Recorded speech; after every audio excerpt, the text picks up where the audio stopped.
Hi, VencoreWeather.com meteorologist Paul Dorian here on Friday, February 6th. Just a brutally cold morning here in the I-95 corridor. Many of the suburban locations north and west of the big cities experienced single-digit lows this morning. 9 degrees, for example, at Dulles Airport, west of the District of Columbia. In the Philly suburbs, Pottstown dropped down to 6 degrees earlier this morning. Allentown all the way down to 3 degrees. Upstate Pennsylvania, some 0-degree readings, for example, at State College, and well below zero in some of the higher elevations. Upstate, for example, Bradford dropped all the way down to 12 degrees below zero earlier this morning. Well, this brutal cold will give way rather quickly this weekend to a significant modification in temperatures. In fact, 40 degrees will be possible in portions of the I-95 corridor for high temperatures on Saturday and Sunday as well, before some colder air trickles in Sunday night and Monday. We have some rain shower activity likely later Sunday into Sunday night. That could evolve into a wintry mix or even perhaps all snow during the day on Monday as that colder air filters in. Looking ahead, perhaps the biggest story is the incredible cold outlook for about a week from now. The week centered around the middle part of the month of February, centered around February 15th, could turn out to be one of the coldest weeks in a long, long time in many portions of the northeast U.S. It looks like another brutal cold air mass will arrive in the mid-Atlantic region all along about Thursday night or Friday of next week, and there'll be a follow-up brutal cold air mass just a few days after that,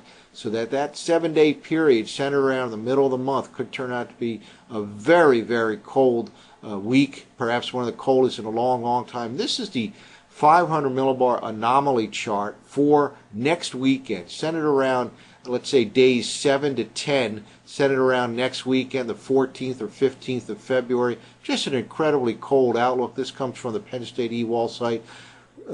Strengthening of the ridge along the west coast of Canada and the U.S. right in this region right here by the end of next week, with a deep trough setting up here in the eastern part of the U.S. And the lines here represent, give a good indication of where the air trajectory would flow following these lines. And notice here, right from the North Pole all the way down into the central and eastern part of the U.S. There will be this kind of a airflow at the end of next week and for several days beyond that. Again, one of the biggest stories that's jumping out at me this morning is how cold this looks at the end of next week, in that week centered around the middle of February.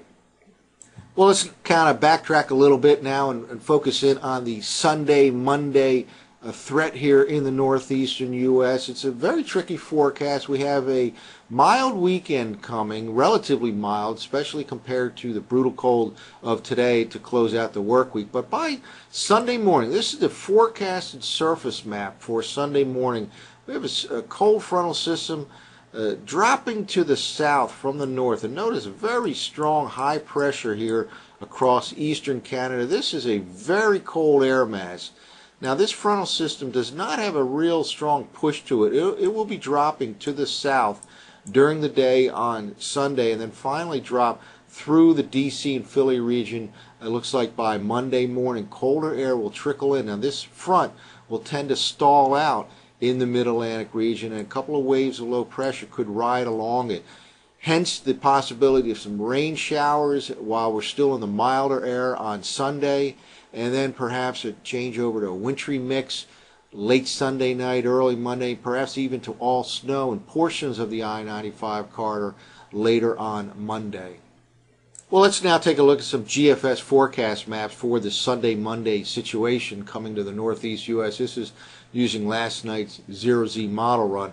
First of all, low pressure out over the middle part of the country, and pretty much a separation, a strong frontal system associated with that low pressure area. Very strong and cold high situated in the eastern part of Canada come Sunday morning. This is the Sunday morning forecast map. This slowly pushing from the north to the south. Again, for the most part, it stays relatively mild on Sunday after a mild day on Saturday, perhaps reaching 40 degrees both Saturday and Sunday in a good portion of the I-95 corridor. Let's now jump ahead 12 hours. And here's the forecast map for Sunday evening. That low pressure now over the eastern Ohio Valley. Basically cold front trailing that. Just about to start to turn colder here. Colder air trickles in. It does not come flooding in. It trickles in late Sunday night and especially during the day on Monday. Let's now jump ahead to Monday morning. Well, this is the tricky time period. Monday morning, by this time, colder air is starting to trickle in. You can see this blue line here, which tends to represent the freezing line in the lower part of the atmosphere, slowly dropping excuse me, to the south and east. Colder air starting to press in, certainly reaching the New York City by this time and just about to cool things down in the Philadelphia and D.C. area. Notice very strong high pressure to the north.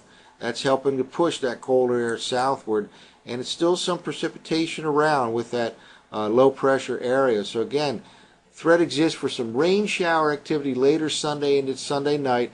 By late Sunday night, early Monday, that could evolve into a wintry mix, especially the farther north one goes. And then finally, by later Monday, it could be all snow, especially the farther north one goes during the day on Monday. Let's take a look at the Monday evening forecast map. Well, here we go. Notice that blue line representing the freezing air and the couple thousand feet up in the atmosphere now south and east of the big cities. By this time, we are all in the colder air from D.C. to New York City. Precipitation is winding down. Again, by this time, it could very well be frozen. Certainly cannot rule out the possibility of some accumulating snow, especially in the New York City region and areas to the north of that. And we'll continue to monitor this over the next couple of days. But a relatively mild day on Saturday, and that mild air will last into Sunday. Then it starts to get colder during the latter part of Sunday night into the early part of Monday. And by Monday, midday afternoon, certainly can be cold enough for a wintry mix or perhaps even all snow in parts of the I-95 corridor. Again, looking ahead, a bitter cold air mass arrives at the end of next week, and it looks like for about a week or so it could be very, very cold, centered around the middle part of February. That's it for now. For VencoreWeather.com, I'm meteorologist Paul Dorian.